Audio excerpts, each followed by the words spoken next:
मैं हूं Mohammad Rizwan Khan, assistant professor समाज शास्त्र विभाग, राजकीय कला कन्या महाविद्यालय कोटा। आज हम बात करेंगे समाज में धर्म के दुष्कार्य पर। पिछले वीडियो में हमने पढ़ा था धर्म के प्रकार, और आज के वीडियो में हम चर्चा करेंगे धर्म के दुष्कार्य पर। मतलब दुष्कार्य से ये भी लगाया जा सकता है कि क्या विपरीत प्रभाव पड़ते हैं, क्या निगेटिविटी है समाज में धर्म को लेकर। इस पर चर्चा करेंगे हम, और हम पढ़ रहे हैं कोटा विश्वविद्यालय कोटा के बीए प्रथम वर्ष के पाठ्यक्रमानुसार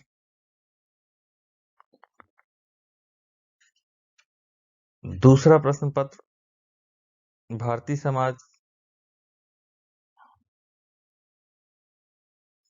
और इसके अंतर्गत हम पढ़ रहे हैं धर्म के दुष्कार्य। तो धर्म के दुष्कार्य को पॉइंट बाय पॉइंट मैंने यहाँ पर प्रदर्शित किया है। पहली चीज जो हम इसमें पढ़ने वाले हैं कि धर्म का दुष्कार्य ये है कि रूढ़िवादी प्रकृति होती है। धर्म की जो प्रकृति है वो वास्तव में रूढ़िवादी है, और जो पुरानी मान्यताएं, विचार, और आपने देखा होगा कई बार अंधविश्वास, जो बुरे संस्कार, कुसंस्कार जिन्हें हम कह सकते हैं, ये सब इसमें व्याप्त होते हैं। कई बार जब नवीन विचार धारणाएं सामने आती हैं, नए तर्क सामने आते हैं, तो धार्मिक सिद्धांत जो है इसके विपरीत खड़े हो जाते हैं, और वह अच्छे सिद्धांत जो होते हैं वो समाज में नहीं पनप पाते हैं। मतलब उनको स्थान नहीं मिलता, उन तर्कों को स्थान नहीं मिलता, बल्कि वही पुरानी रूढ़िवादी जो परंपराएं हैं उसके अनुसार लोग, उन कुसंस्कारों के अनुसार लोग कार्य करते रहते हैं। इस प्रकार हम देखते हैं तो ये सीधे सीधे समाज की प्रगति में बाधक समझ में आता है कि धर्म जो है वो समाज की प्रगति में बाधक हो जाता है। इसके बाद जो है दूसरा हम पढ़ रहे हैं भाग्यवादिता को प्रश्रय। देखिए, एक बात है, जब इंसान को विकास करना है, प्रगति करना है, संघर्ष करना है, तो उसे मेहनत करनी होगी। लेकिन धर्म कोई भी हो, हर धर्म में भाग्यवादिता कि हमारे भाग्य में है या नहीं है, या हमारे भाग्य में है तो हमें मिलेगा ही। कई बार ऐसे जो विचार हैं लोगों के मन में आते हैं, और वो क्या करते हैं, संघर्ष नहीं करते, बल्कि भाग्य के भरोसे छोड़ देते हैं और सोचते हैं कि वो चीजें उन्हें मिल जाएगी। और कई बार ऐसा भी होता है कि पूरी तरह से संघर्ष किया ही नहीं, हमें प्रतिफल की प्राप्ति नहीं हुई, हमने सोचा कि वह हमारे भाग्य में था ही नहीं। तो भाग्यवादिता को प्रश्रय मिलता है, जो कि समाज के विकास के लिए सही नहीं है। ऐसे में समाज की प्रगति में बहुत बड़ी बाधा उत्पन्न होती है। मुझे याद आ रहा है, कार्ल मार्क्स ने कहा था धर्म समाज के लिए अफीम का कार्य करता है। शायद इसीलिए कार्ल मार्क्स को ऐसा कहना पड़ा कि धर्म समाज के लिए अफीम का कार्य करता है। इसके बाद कार्ल मार्क्स का बहुत विरोध हुआ, और उन्हें तो बहुत सारी विपरीत परिस्थितियों का सामना करना पड़ा।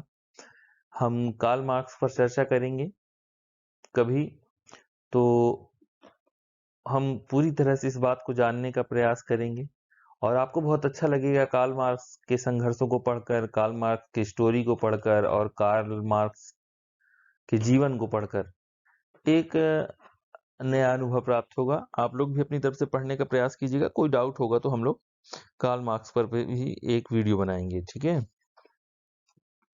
मैं बताना चाह रहा था कि कार्ल मार्क्स ने कहा कि धर्म समाज का अफीम है। हाँ, मैं इस पे, आज आप देखिए धर्म के नाम पर लोग राजनीति कर रहे हैं, धर्म के नाम पर लोग चुनाव लड़ रहे हैं, धर्म के नाम पर लोग एक दूसरे को लड़वा रहे हैं, धर्म के नाम पर खून खराबे हो रहे हैं। वास्तव में धर्म क्यों था, धर्म धर्म क्यों था या क्यों है? समाज में धर्म का अस्तित्व मानसिक शांति और अध्यात्मवाद के लिए था। उस रास्ते से तो शायद धर्म भटक चुका है। अभी जो धर्म का स्वरूप हमें दिखाई दे रहा है ना तो उसमें नैतिकता दिखाई दे रही है, ना पवित्रता की भावना का वही स्वरूप नजर आ रहा है। हमें दिखाई दे रहा है कि धर्म का उपयोग से ज्यादा दुरुपयोग हो रहा है और इससे सामाजिक प्रगति में बहुत बड़ी बाधा उत्पन्न हो रही है। तो ये था भाग्यवादिता। इसके बाद हम जो देखना चाहते हैं वो है सामाजिक कुप्रथाओं में वृद्धि। आप देखिए धार्मिक आधार पर कई ऐसी कुप्रथाएं हैं जो समाज में मान्यता बन जाती हैं और लगातार समाज को प्रभावित करती रहती हैं। इसका एक उदाहरण मेरे दिमाग में आ रहा है, जैसे सती प्रथा। सती प्रथा ने भारत में सामाजिक कुप्रथा के बारे में जब हम बात करते हैं तो भारत में सती प्रथा को समझना बेहतर है, क्योंकि यह एक ऐसी प्रथा थी। आप सोचिए कि अगर किसी पत्नी का पति किसी महिला का पति मर जाता है या उसकी मृत्यु हो जाती है तो उसके साथ उसकी पत्नी को जिंदा जलना होता है या जिंदा जलना होता था, है ना। तो यह एक कुप्रथा थी, लेकिन धार्मिक आधार पर इसे मान्यता मिली हुई थी और धार्मिक आधार पर लोग ऐसा करते थे। तो इस तरह की जो कुप्रथाएं होती हैं उन्हें भी संरक्षण मिलता रहता है, जिससे समाज की प्रगति रुकती है। फिर इसके बाद है सामाजिक एकता में बाधक। सामाजिक एकता में धर्म बाधक कैसे है, शायद हम और आप बेहतर तरीके से समझ सकते हैं। वर्तमान स्वरूप इसको समझने के लिए बहुत बेहतर है। हम भारतीय दृष्टिकोण से बात करते हैं तो हमें बहुत बेहतर तरीके से समझना चाहिए कि हमारे देश में विभिन्न जाति धर्मों के लोग आपस में मिलजुल कर रहते हैं और धार्मिक सहिष्णुता ने भी धार्मिक सहिष्णुता ने भी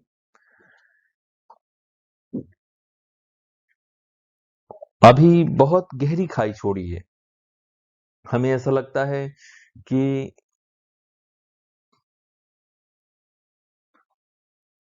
हमारे भारत में वास्तव में अनेकता में एकता है। इतने तरह के लोग रहते हैं, इतने धर्म के लोग रहते हैं, इतने जाति के लोग रहते हैं, उसके बाद भी जो भारतीय संस्कृति है वास्तव में उसने ही भारतीय स्वरूप को और इस देश की एकता को संभाले रखा है। जबकि धार्मिक आधार पर कई बार ऐसी विषम परिस्थितियां उत्पन्न हुई हैं, कई बार नरसंहार हुए हैं, दंगे हुए हैं। हम आ, भारत के बंटवारे से लेकर जब देखते हैं तो भारत का बंटवारा ही सबसे पहले धार्मिक आधार पर हुआ और एक देश का निर्माण धर्म के आधार पर किया गया। उसके बाद न जाने कितने कितने अभी और हाल ही में हमने दिल्ली का दंगा अभी कुछ समय पहले ही देखा है। आप देखते हैं कि धार्मिक जो आग होती है वो किस तरह से प्रभावित करती है समाज को और एक क्षण में समाज को जलाने के लिए काफी होती है। जब लोगों की धार्मिक भावनाएं भड़कती हैं या लोगों में अशांति फैलानी है, समाज में अशांति फैलानी है, तो सबसे बेहतर उसका तरीका आज जो दिखाई देता है कि लोगों में आप धार्मिक भावना को भड़का दीजिए, मतलब धर्म के आधार पर लोगों को लड़वा दीजिए। इस तरह से कई बार लोग राजनीतिक ध्रुवीकरण भी करने का प्रयास करते हैं कि वोटों का ध्रुवीकरण कर दिया जाए। अच्छा, ये बात लोग समझते भी हैं, फिर भी कई बार सांप्रदायिक जो लोग होते हैं, जो सांप्रदायिक ताकतें होती हैं, उनका सपोर्ट करते हैं। ये धर्म के दुष्कार्य ही हैं। ये ऐसा करते क्यों हैं? जबकि उन्हें पता होता है कि इससे समाज को नुकसान पहुंचने वाला है। वास्तव में उनका आधार जो होता है वो धर्म ही होता है। तो इस प्रकार धर्म से सामाजिक एकता को भी बाधा पहुंचती है। ठीक है। इसके बाद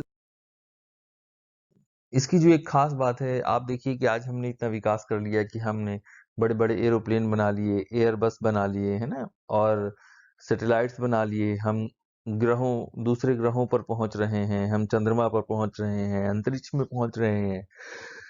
लेकिन ऐसा नहीं होता यदि हम केवल धार्मिक आधार पर बात करते। अगर हम तर्कपूर्ण व्याख्या ना करते, तर्कों को महत्व ना देते अपने जीवन में, वैज्ञानिक विधियों का प्रयोग ना करते, तो हम यहाँ तक नहीं पहुँच पाते। जबकि धर्म का जो स्वरूप है वो कैसा है? विज्ञान विरोधी, मतलब धर्म जो है विज्ञान का विरोध करता है। धर्म जादू के बारे में बात करता है, विज्ञान उसका विरोध करता है।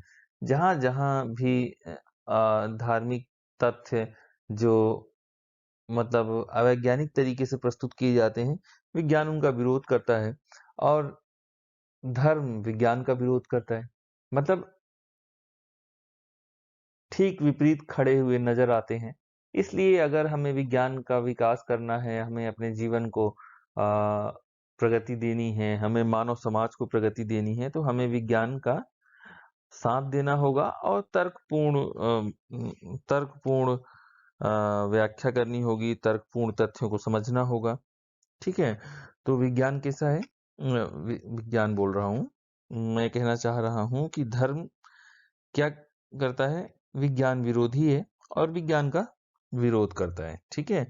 वो क्या चाहता है कि ट्रेडिशनल और परंपरागत जो तरीके हैं, उन्हीं तरीके से, उन्हीं के कुप्रथाओं से, उन्हीं मान्यताओं को लेकर आगे जीवन जीना चाहिए और ये समाज की प्रगति के लिए बाधक है।